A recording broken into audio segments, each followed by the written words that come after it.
This special issue of Star Wars Spectacular, published by Famous Monsters of Filmland and Warren Publishing in 1977, was one of the earliest tributes to George Lucas's galactic saga.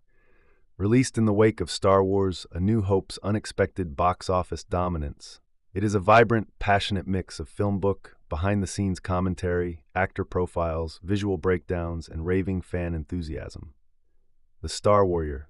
The magazine kicks off with an enthusiastic introduction of the primary characters: Luke Skywalker, Princess Leia, Han Solo, Obi-Wan Kenobi, Darth Vader, Chewbacca, C-3PO, R2-D2, and the various alien and robotic creatures that populate the galaxy. Mark Hamill is profiled as the young science fiction fan-turned-hero. With over 140 television credits, his big break as Luke Skywalker places him in cinematic immortality. Carrie Fisher, daughter of Eddie Fisher and Debbie Reynolds, is recognized as a Broadway-trained performer who turned down roles in favor of studying dramatic arts in London before being handpicked by Lucas. Harrison Ford, known then as a character actor and woodworker, is profiled as the rogue Han Solo, with a background that includes American Graffiti and work with Francis Ford Coppola. Alec Guinness brings gravitas to Obi-Wan Kenobi, combining wizard, knight, and mystic into one last beacon of the Jedi Order. Peter Cushing and David Prowse are profiled as Governor Tarkin and Darth Vader, both with horror and monster film pedigrees that suit their dark roles perfectly.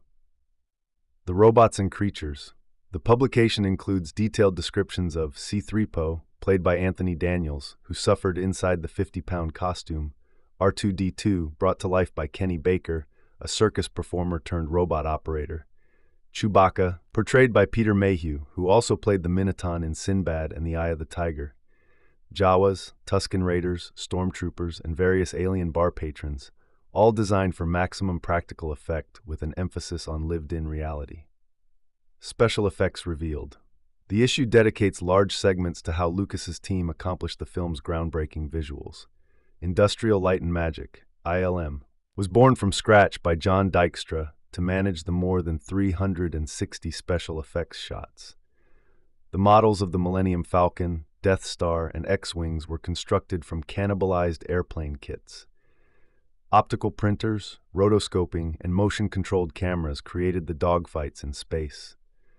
The lightsaber effects were achieved with reflective rods, and bright lighting bounced back to the camera lens. The hologram of Princess Leia was done through a multi-stage video-to-film conversion process. The space battle trench runs were made with a 75-foot trench model and a computer-controlled camera system to give the illusion of speed and depth. Tribute to George Lucas. The magazine celebrates Lucas as the visionary behind the entire phenomenon. He began writing Star Wars in January of 1973 and went through 4 full screenplay drafts before production began. Lucas's insistence on a used future aesthetic made the universe feel believable, relatable, and gritty. Full film book, A Galaxy in Flames. The issue presents a complete Star Wars film book, a chapter-by-chapter retelling of the original movie, Luke's humble beginnings on Tatooine, the escape of the droids, Leia's capture, Obi-Wan's reveal and training, the Cantina shootout, Han Solo's reluctant heroism, the rescue of the princess, the Death Star battle, the dramatic trench run, Ben Kenobi's sacrifice, the destruction of the Death Star and the victory ceremony.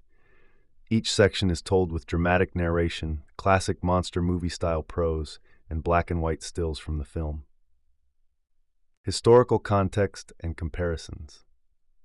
The magazine poses the question, is Star Wars the greatest sci-fi film ever made? It compares Star Wars to Metropolis, Forbidden Planet, 2001, A Space Odyssey, Things to Come, Fantastic Voyage, Flash Gordon. The editorial opinion is that while previous films created awe, none had so thoroughly combined visuals, music, emotion, humor, and action quite like Star Wars. Behind-the-scenes tributes. This issue includes shout-outs to the unsung heroes of the production: Marcia Lucas, film editing; John Barry, production design; Ben Burt, sound design; Rick Baker, creature effects; Ralph McQuarrie, concept art; Dennis Murin, Phil Tippett, John Berg, effects team; Dan O'Bannon, visual design. John Williams is noticeably absent from the text, but his score is repeatedly referred to as key to the film's power. No major advertisements. Unlike typical commercial magazines, this issue is entirely editorial and tribute-based. There are no consumer product ads, only a mail-in offer on page 49 for the Star Wars novel by George Lucas, posters, other memorabilia via mail order. This issue of Star Wars Spectacular is not just a magazine, it's a time capsule of cultural ignition. With a tone that bridges the gap between fan obsession and cinematic reverence, it captures the film's raw power to inspire and astonish. Every line of text pulses with excitement, every profile beams with admiration, and every behind-the-scenes detail adds to the wonder. If you love Star Wars, film history, or practical effects wizardry, this issue belongs in your archive. If you enjoyed this breakdown, remember to like, share, and subscribe. We bring you vintage magazine recaps daily with full detail and no nonsense. From Star Wars to WrestleMania, we cover it all.